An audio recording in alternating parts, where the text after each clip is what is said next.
안녕하세요. 범어교회 성도 여러분. 고등부를 담당하고 있는 김태환 강도사입니다. 저는 6월 둘째 주, 이번 한 주 동안 여러분들과 예레미야 11장에서 16장까지의 내용을 함께 살펴보고자 합니다. 먼저 예레미야를 살펴보기에 앞서서요. 여러분 계속해서 달고나 묵상을 예레미야를 통해 하고 계신데, 여러분들은 어떤 마음으로, 어떤 심정으로 예레미야 성경을 읽어가고 계십니까? 저는 예레미야 성경을 읽을 때마다 항상 그 눈물이라는 키워드에 포인트를 맞춰서 읽을 때가 많습니다. 왜냐? 많은 목사님들께서 말씀하시듯 설명하시듯 예레미야는 눈물의 선지자이기 때문이죠. 단순히 그 눈물이 예레미야의 마음속에 어떤 감정적인 동료로 나타나는 눈물이 아닐 겁니다.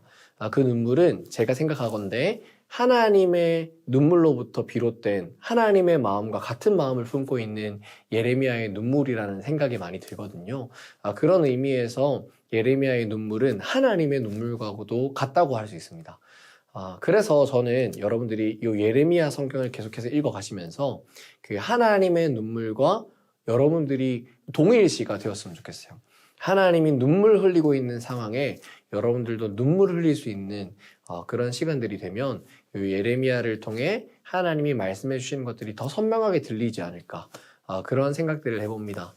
그래서 이번 한 주 동안 눈물, 하나님의 눈물에 포인트를 맞추어서 매일매일 한 장씩을 살펴보면 좋겠습니다. 먼저 오늘은 첫째 날 월요일인데요.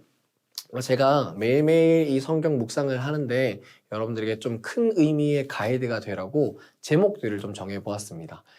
물론 이게 전부 다는 아닐 수 있지만 그래도 읽어가실 때 이 제목들이나 이 주제에 맞게끔 생각을 하시면서 하나님의 마음을 좀 돌아보면 도움이 많이 되실 거라고 생각합니다. 오늘 월요일 첫째 날 살펴볼 예레미야 11장의 제목은요, 제가 생각해 볼 때 언약을 기억하라 라고 할 수 있을 것 같습니다. 예레미야 11장의 내용은 크게 두세 파트 정도로 나뉘어집니다. 첫째는 무엇이냐? 하나님의 말씀이 있습니다. 하나님의 말씀이 있고 이 말씀에 대해 이스라엘이 어떻게 살아가고 있는지를 좀 보여줍니다. 그리고 그 다음에 예레미야 선지자가 그 내용을 전달한 후에 자기 자신의 개인적인 삶의 상황이 어떤지를 하나님과 좀 얘기하는 내용들이 나오거든요. 근데 이 모든 내용들이 하나님의 언약과 좀 관련이 있다 싶어서 언약을 기억하라 라고 이렇게 주제를 한번 정해보았습니다. 예레미야 11장 1절부터 시작은 하나님의 말씀이 임하는 것으로부터 시작됩니다. 그리고 하나님이 예레미야 선지자의 입을 통해서 무엇을 설명하시느냐? 하나님께서 이스라엘과 맺었던 언약들에 대해 설명하십니다. 4절에서는 출애굽 언약의 내용이 나오고요. 5절에서는 젖과 꿀이 흐르는 가나안 땅으로 내가 너희들을 보내줄게 라고 하는 이 가나안 언약이 나옵니다. 그리고 이 언약들을 설명하시면서 하나님이 말하고자 하는 바는 무엇이냐? 내가 너희들과 맺은 이 언약을 성취하였다라는 것을 보여주시는 것입니다. 4절의 내용을 한번 읽어볼까요? 4절 하반절의 내용입니다.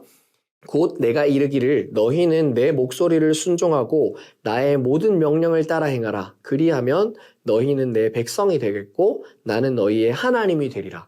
이것은 뭐냐? 출애굽할 당시에 하나님이 맺었던 언약이죠. 그리고 5절에서는 젖과 꿀이 흐르는 땅을 주리라 하는 언약을 이루리라 라고 말씀하시는 언약의 내용들이 나옵니다.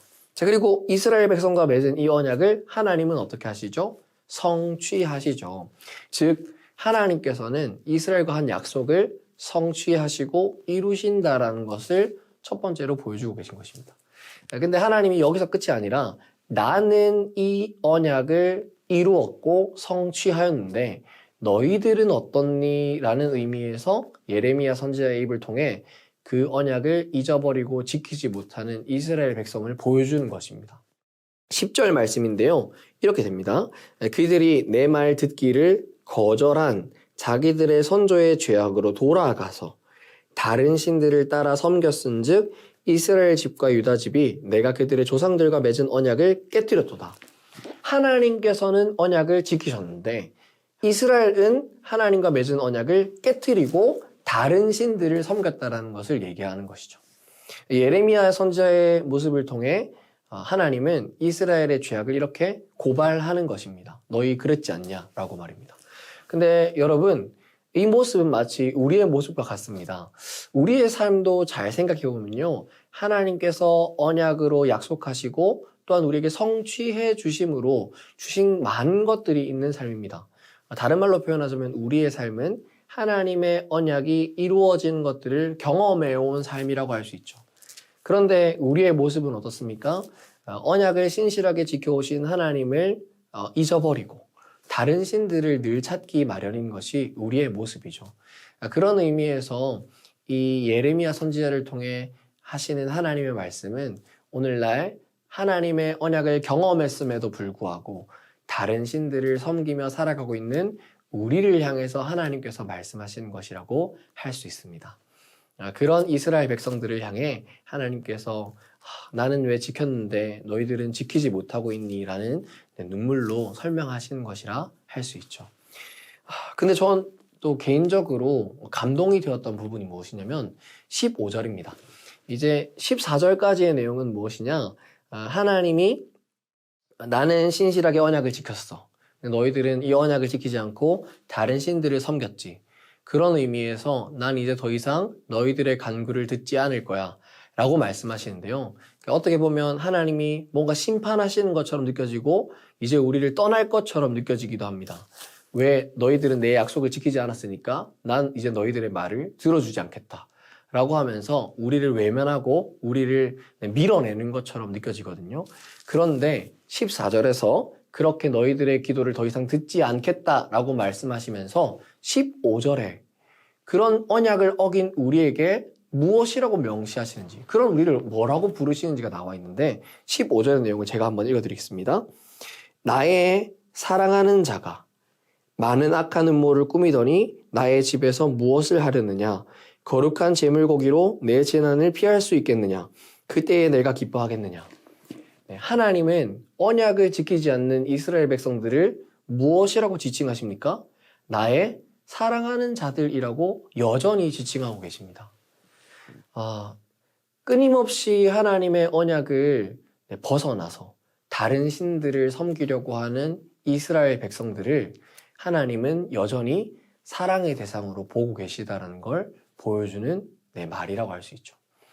그래서 하나님의 외사랑이 여기서 저는 개인적으로 되게 많이 느껴져서 감동이 좀 되었던 것 같습니다. 이처럼 하나님의 언약, 그리고 그 언약을 배반하며 다른 신들을 섬기는 이스라엘의 내용을 설명하면서 그와 대조되는 또 다른 한 인물, 하나님의 언약을 성취하고 지키지 않고 있는 이스라엘과 대조되는 또 다른 한 인물을 비추어서 보여줍니다. 그것이 누구냐? 지금 이 말을 전달하고 있는 예레미야 선지자죠. 예레미야 선지자는 이스라엘 백성들과 달리 하나님의 말씀을 지키며 하나님의 말씀을 계속해서 구하며 하나님의 말씀을 전하며 하나님의 마음과 같은 마음으로 걸어가고 있습니다. 근데 이 하나님의 마음으로 걸어가고 있는 예레미야 선지자의 삶에 하나의 고난이 찾아오는 것을 보여줍니다. 18절의 내용부터인데요. 18절에서 23절까지의 내용은 하나님을 믿는 믿음으로 지키며 살아가고자 하는 예레미야의 삶에 아나돗의 사람들이 예레미야를 죽이려고 핍박하는 모습이 나옵니다. 즉, 많은 이스라엘 백성들이 언약을 지키지 않고 살아가고 있음에도 불구하고 믿음을 지키려고 하는 예레미야에게 찾아오는 공격이 있다는 것을 보여주는 것입니다. 그러나 하나님은 거기서 끝이 아니라 이 아나돗 사람들을 하나님께서 제해버리고 멸하여 버리겠다라고 말씀하십니다. 21절의 말씀인데요. 여호와께서 아나돗 사람들에 대하여 이와 같이 말씀하시되 그들이 내 생명을 예레미야의 생명을 빼앗으려고 찾아 이르기를 너는 여호와의 이름으로 예언하지 말라 두렵건대 우리 손에 죽을까 하노라 하도다. 계속해서 예레미야를 협박하는 것입니다. 그러나 그런 상황 가운데서도 포기하지 않고 믿음으로 하나님의 애절한 마음을 전하는 예레미야를 하나님은 지키시겠다고 약속하시는 것입니다. 그런 의미에서 하나님의 언약을 기억하라 라고 제가 이 제목을 정해보았습니다.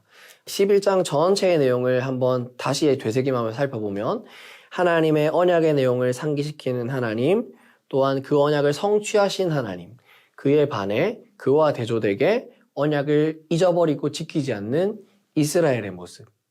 그러나 그런 이스라엘을 여전히 사랑으로 바라보시는 하나님.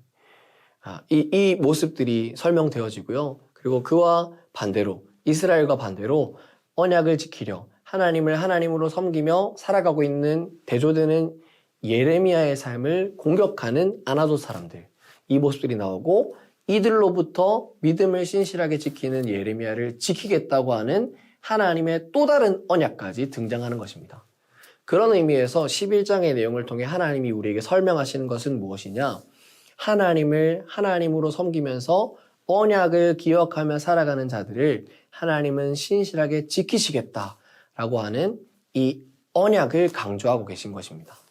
사랑하는 성도 여러분, 그런 의미에서 우리 예레미야 11장을 묵상하실 때에는 내 삶에 하나님이 행해 오셨던 언약의 내용들을 깊이 상기하면서 그래, 내가 하나님만을 신으로 섬기며 살아야 하는 이 언약을 지켜나가는데 목숨을 걸겠다. 그리고 그 목숨을 걸고 언약을 지키려 하는 백성들을 하나님께서는 지켜가고 계신다라는 것들을 기억하며 이 11장의 내용들을 깊이 묵상해 가시면 좋겠습니다. 깊이 묵상해 가시는 가운데 하나님이 더욱더 선명한 언약으로 여러분들의 삶을 지키시리라 확신하시는 그 강한 믿음이 여러분들의 삶에서 끌어오르고 되살아나는 역사가 경험되어지길 소망하겠습니다.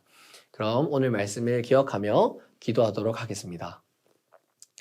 살아서 역사하시며 우리에게 언약을 말씀하시고 성취하시는 하나님 아버지, 오늘 예레미야 11장의 말씀을 통하여 이스라엘 백성과 같이 우리는 끊임없이 하나님이 성취해 오셨던 언약을 잊어버린 채 살아가는 모습들을 보여주셨습니다. 주님, 우리가 다른 신들을 향하여 눈을 돌리는 언약을 깨트려 버리는 삶이 아니라 예레미야와 같이 끊임없이 하나님을 구하는 삶으로 나아가게 하시고 또한 그런 삶 가운데 찾아오는 많은 핍박들로부터 주께서 지키신다 말씀하시는 새로운 언약을 듣는 하루를 살아가게 인도하여 주시옵소서. 주의 말씀이 우리 삶에 끊임없이 이정표가 되게 하셔서 그 말씀만 붙들고 언약을 붙들고 살아가는 우리가 될 수 있도록 오늘 하루를 지켜 보호하여 주시옵소서. 감사드리며 예수님의 이름으로 기도드립니다. 아멘.